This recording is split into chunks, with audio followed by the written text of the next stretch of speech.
Potkal jsem jednou holku krásnou a měl jsem peněženku prázdnou.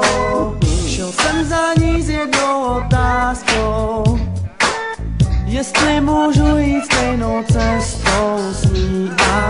Byl jsem rád, že mě neodmítla. Chvíli jsme kecali o námořníkách. Cestou jsme viděli fakt pěkný bar, ale jak jí mám pozvat, když love nemám já. Viděl jsem na ní, že to cítí, že nemám u sebe prachy a že na mě vidí, že nejsem lakomej zmrd jako jiný, že dal bych jí všechno a všechny mi síly. Dal bych jí lásku, srdce i čas. Já myslím, že to necítí jenom jeden z nás a zítra zas bych s ní chtěl být, navštívit ten bar, kam jsme chtěli jít, ale zpátky k věci, teď jsem s ní, tady ona řekla.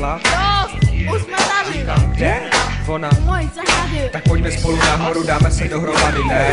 Ze zahrady rovnou nahoru, tam jsme si spolu sedli ke stolu a ona nabídla mikrofonu. Říkám, dej mi tam trochu citronu.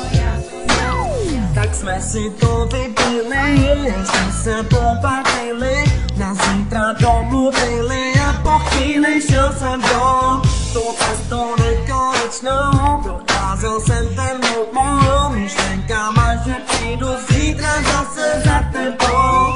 Uvidím tu tvoji tvář, víš, že já nejsem hláš, že s radostí cítím zázří a mě ráda počkáš. Teď začal druhý den, já vyšel z domu ven, celé natěšený, až uvidím tebe jen. Když jsem tam přišel, tak tam nebyla a dělala ze mě debila.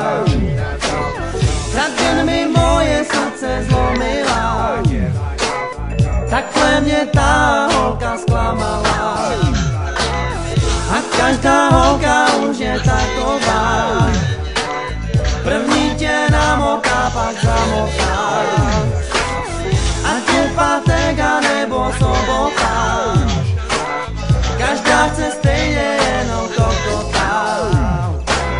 Když jsem tam přišel, tak tam nebyla, asi dělala ze mě debila. Za den mi moje srdce zlomila, takhle mě ta holka zklamala.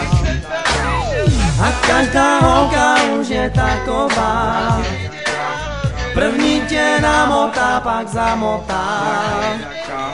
Ať je pátek a nebo sobota, každá chce stejně jenom kokota. Každá holka už je taková, první tě namotá, pak zamotá.